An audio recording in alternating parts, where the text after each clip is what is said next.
ఎవరు హరీష్ రావు తోటి ములాఖత్ అయింది నువ్వా నేనా? ఫ్లైట్లో కలిసి బిజినెస్ క్లాస్లో ముచ్చట్లు పెట్టుకుంటామైంది నువ్వు హరీష్ రావా నేను హరీష్ రావా?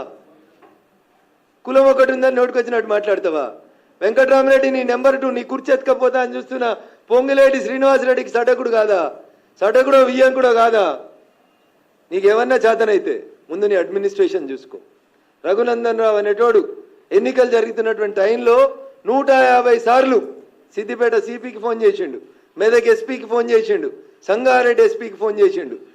బీఆర్ఎస్ పార్టీ అభ్యర్థి వెంకటరామరెడ్డి అనేటోడు ఓటుకు 1000 రూపాయలు వంచుతుండు పట్టుకొని రని 150 ఫోన్ కాల్ చేసిన. నీ డీజీపీకి చెప్పిన, మీ ఇంటెలిజెన్స్ ఐజీకి చెప్పిన. మేం పోయి కార్లు పట్టుకొని కొడతామంటే పోలీసు వాళ్ళు వచ్చిర్రు. ఓటుకు 1000 రూపాయలు వంచితే ఆపడం చేత కానీ నువ్వు, నీకు అడ్మినిస్ట్రేషన్ తెలుసు, నీకు పోలీసు వాడు కంట్రోల్ ఉన్నాడు, నీకేమొస్తుందని రేవంత్ రెడ్డి ఏం తెలుసు? నీకు ఏం తెలుసు అంటున్నా?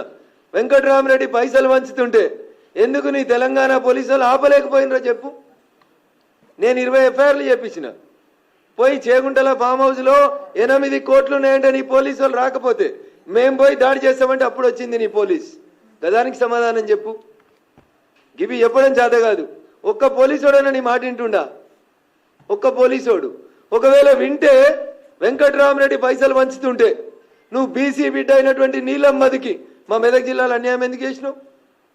టీఆర్ఎస్ వాడు బీఆర్ఎస్ వాడు 1000 రూపాయలు ఓటుకు వంచుతుంటే నీ సొంత పార్టీని గెలిపించుకోక వెంకటరామరెడ్డికి ఎందుకు సద్దులు మోసిండు నీ శ్రీనివాసరెడ్డి? పైసలు ఎట్లొచ్చినాయి మా మెదక్ జిల్లాకి? దగ్గర 200 కోట్లు ఖర్చు పెట్టిరు మెదక్ పార్లమెంట్ మీద బీఆర్ఎస్ పార్టీ. 6 ఎమ్మెల్యేలు నిలుసోని పైసలు వంచిరు ఓటుకు 1000 రూపాయలు. ఏది నీ police? Where is mister DGP? ఏరి మా పోలీస్ కమిషనర్లు తీసుకో నా టెలిఫోన్ కాల్ హిస్టరీ. ఒక్కొక్క ఎస్ఐకి ఎన్నిసార్లు చేసిన, ఒక్కొక్క సిఐకి ఎన్నిసార్లు చేసిన, ఒక్కొక్క సిపిని ఎన్నిసార్లు కాల్ చేసిన అడుగు. పిలువు, మీటింగ్ పెట్టి రేపు ప్రగతి భవన్లో వస్తా, సెక్రటరియట్కి పిలువు, సమీక్ష పెట్టి వస్తా. నా టెలిఫోన్ అఫీషియల్ నెంబర్ నుంచి నేను పోలీసు వాళ్ళని బతిలాడినా, బెదిరించిన, సార్ పైసలు వంచుతూరు వచ్చి పట్టుకోమని చెప్పి. గది చేతగాలేదు నీకు, కానీ నువ్వు వచ్చి కథలు చెప్తా ఉన్నావు. రేపు వాళ్ళ ప్రియ మిత్రుడు హరీష్ రావు గారిని సిద్దిపేటలో కూడా ఓడగొట్టేది భారతీయ జనతా పార్టీ కాబట్టి ఇప్పటి నుంచే ఏదో ఒక రకంగా హరీష్ని కాపాడేందుకు శుద్ధులేస్తా ఉన్నాడు. లేకపోతే ఎందుకు పట్టుకుంటలేవు? కేసీఆర్ని ఎందుకు పట్టుకుంటలేవు? రాధాకిషన్ రావు చెప్పిండు కదా, క్రిస్టల్ క్లియర్గా చెప్పిండు కదా.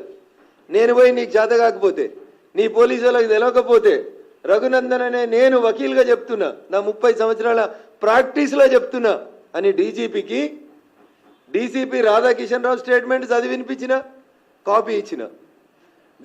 ఏసీపీ భుజంగరావు స్టేట్మెంట్ చదివి వినిపించిన, అండర్లైన్ చేసి చెప్పిన ఎక్కడ వాళ్ళు చెప్పిన అనేటువంటి విషయం. అదే రకంగా సిఐ సాయి కిరణ్ ఏం చెప్పిండో చెప్పిన.